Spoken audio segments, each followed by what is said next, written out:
चाहे देश की परिस्थिति कैसी भी क्यों ना हो, परंतु चुनाव और चुनावी तैयारी दोनों पर ब्रेक नहीं लगना चाहिए।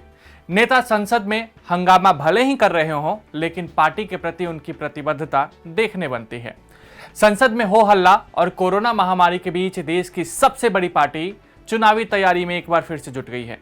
इसी का हम विश्लेषण करेंगे। इस बात को भी समझेंगे कि ममता का दिल्ली मोह कैसे जग रहा है। बंगाल में प्रधानमंत्री नरेंद्र मोदी और भाजपा को करारी शिकस्त देने के बाद ममता बनर्जी का आत्मविश्वास उन्हें दिल्ली की सत्ता के करीब ला रहा है।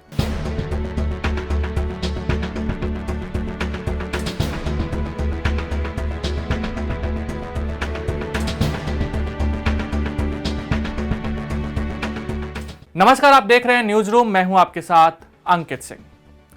भाजपा के राष्ट्रीय अध्यक्ष जेपी नड्डा ने उत्तर प्रदेश के विभिन्न क्षेत्रों के सांसदों के साथ एक बैठक की और आगामी विधानसभा चुनाव की तैयारियों और रणनीति को लेकर मंथन किया। उत्तर प्रदेश के मुख्यमंत्री योगी आदित्यनाथ भी इस बैठक में शामिल हुए।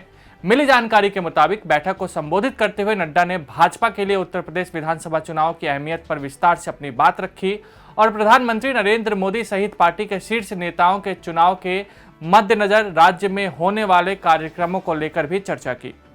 साथ ही बैठक में इस बात पर सहमति बनी कि केंद्रीय मंत्रिपरिषद में शामिल किए गए उत्तर प्रदेश के सांसद अपने अपने संसदीय व आसपास के क्षेत्रों में आशीर्वाद यात्रा निकालेंगे। राजधानी दिल्ली के कॉन्स्टिट्यूशन क्लब में हुई इस बैठक में ब्रिज और कानपुर क्षेत्र के सांसदों के अलावा पश्चिमी उत्तर प्रदेश के सांसद भी मौजूद रहे। भाजपा के राष्ट्रीय उपाध्यक्ष और उत्तर प्रदेश के प्रभारी राधा मोहन सिंह, राज्य इकाई के अध्यक्ष स्वतंत्र देव सिंह, राज्य के संगठन महामंत्री सुनील बंसल भी इस बैठक में शामिल हुए। बैठक में नड्डा ने सांसदों को टीकाकरण केंद्रों का दौरा करने और वहां लोगों को आ रही परेशानियों को दूर करने तथा कोरोना की तीसरी लहर से बचाव के उपायों के प्रति जनता में जागरूकता फैलाने को कहा। बैठक में शामिल वरिष्ठ नेता और मेरठ से सांसद राजेंद्र अग्रवाल ने बताया कि बैठक में केंद्र व राज्य सरकार द्वारा किए गए विकास कार्यों के बारे में सांसदों को विस्तार से बताया गया और उन्हें इसके बारे में जनता को बतलाने के लिए कहा गया है। केंद्रीय मंत्रिपरिषद में पिछले दिनों हुए विस्तार में सबसे ज्यादा प्रतिनिधित्व उत्तर प्रदेश को मिला। विभिन्न जाति व वर्ग से आने वाले प्रदेश के 7 सांसदों को मंत्री बनाया गया था। प्रधानमंत्री मोदी सहित केंद्रीय मंत्रिमंडल में अब 15 मंत्री उत्तर प्रदेश से हैं। पहली बार ऐसा हुआ है जब केंद्र सरकार में इतनी बड़ी संख्या में राज्य को प्रतिनिधित्व मिला है। अब पार्टी इसे आगामी विधानसभा चुनाव में भुनाने में जुट गई है। सूत्रों से मिल रही जानकारी के मुताबिक नड्डा ने अपने संबोधन के दौरान राज्य में कानून व्यवस्था का राज स्थापित करने और भ्रष्टाचार पर नकेल कसने के लिए मुख्यमंत्री योगी आदित्यनाथ की सराहना की और कहा कि पिछले 4 सालों में राज्य को उन्होंने नई ऊंचाई पर पहुंचाया है। उन्होंने सभी सांसदों से अपने संसदीय क्षेत्रों के तहत आने वाले विधानसभा क्षेत्रों में पार्टी की जीत सुनिश्चित करने का जिम्मा लेने को कहा और साथ ही कहा कि 2022 के चुनाव में पिछले चुनाव से बड़ी लकीर खींचनी है। यह बैठक 2 दिन की है। बृहस्पतिवार को इस बैठक में अवध, काशी और गोरखपुर क्षेत्र से सांसद मौजूद रहेंगे। उत्तर प्रदेश के भाजपा के 62 लोकसभा और 22 राज्यसभा सदस्य सहित कुल 84 सांसद हैं। पश्चिम बंगाल के मुख्यमंत्री ममता बनर्जी ने भारतीय जनता पार्टी को रोकने के लिए विपक्ष का चेहरा बनाए जाने के मुद्दे पर कहा कि यह सब परिस्थितियों पर निर्भर करेगा। इसके साथ ही उन्होंने कहा कि यदि उनके अलावा किसी अन्य को भी विपक्ष का नेतृत्व दिया जाता है तो उन्हें इस बात से कोई समस्या नहीं है। सोनिया गांधी और अरविंद केजरीवाल से मुलाकात के बाद ममता ने साफ तौर पर कहा कि भाजपा को हराने के लिए एकजुट होना होगा।